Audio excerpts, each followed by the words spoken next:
Treasury Secretary Paulson and Fed Chairman Bernanke faced tough questioning on the bailout from the House Finance Committee last week. Some of the toughest questioning coming from Congressman Brad Sherman of California, one of the bailout's biggest opponents. Congressman Sherman joins us now from Capitol Hill. Congressman, good to have you with us. What is the basis of your opposition to this bill? I mean, we've heard from the Democratic leadership it's just boffo. We've heard from the White House that it's just boffo. What's the problem? I'd like to see a bill that I could support. This bill has three major problems.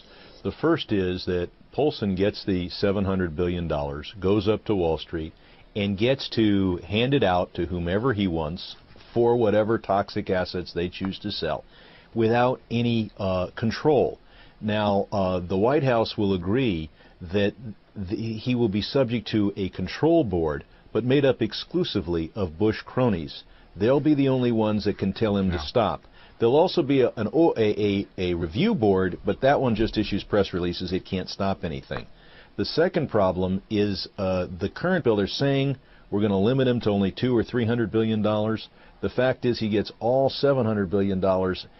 We could pass a resolution to stop the second 350, but he can veto that resolution, so it would take 2/3 of both houses. So the Treasury Secretary gets a veto over the United States Congress. No, the President gets the veto. I don't know. I don't really draw a distinction between.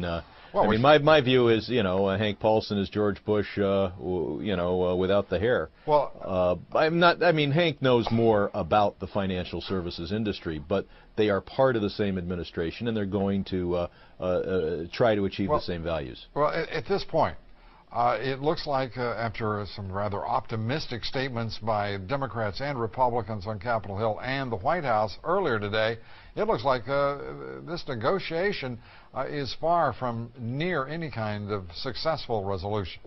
Well, Bush could have had a bill on his desk today if he had agreed to some controls on his power and agreed to real controls on executive compensation for the bailed out firms. Well, they've been very, there's no sense of what the heck they mean when they say controls on executive compensation. Were we going to do, as Senator John McCain suggested, limit that CEO's salary to $400,000 or what? Well, they're deliberately hiding the ball.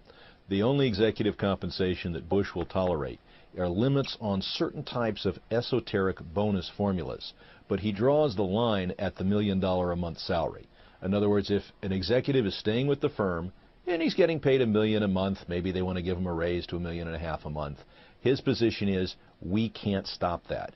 And as long as he takes that position, he's probably not going to get a bill passed. Well, Congressman Sherman, let me just say to you, if the President of the United States arrogantly and willfully would say such a thing and would demand such a thing, if there is anyone who supports that bailout, the American people will revolt. I mean, who are these people? Who is Henry Paulson? Who is your leadership, Nancy Pelosi and Harry Reid, that they would accommodate this kind of nonsense? They're reacting to the big fear machine that is saying the markets will drop, the sky will fall. Is anybody afraid of the culture of excess and greed and absolute indifference to the welfare of this nation, the national interest that's been created on Wall Street and in corporate America? Is anybody afraid of that culture? They're more afraid of voters getting mad if the market drops tomorrow. And now Wall Street there will be a few on Wall Street who will realize that the way to scare Congress again is to make sure the market drops precipitously tomorrow, and then they can say, look, we noticed that the deal isn't going through quickly, and look what happens to the market. You guys have to go in on Saturday and pass the deal the way we want it. And we have to stand up to that and recognize that if we're going to do a bill, it's got to be a bill with adequate controls. Brad Sherman, thank you very much for being here. Congressman Sherman, appreciate it.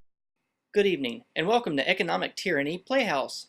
Playing the part of master will be Fed Chairman Bernanke. Playing the part of blaster is that vile evil fucker that just can't wait to piss on the graves of the unborn, Secretary of the Treasury Paulson.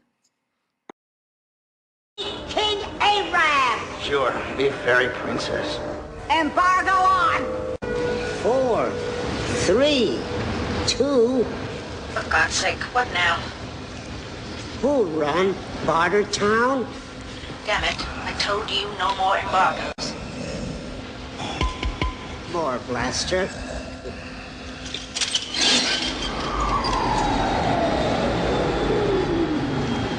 Who run Barter Town?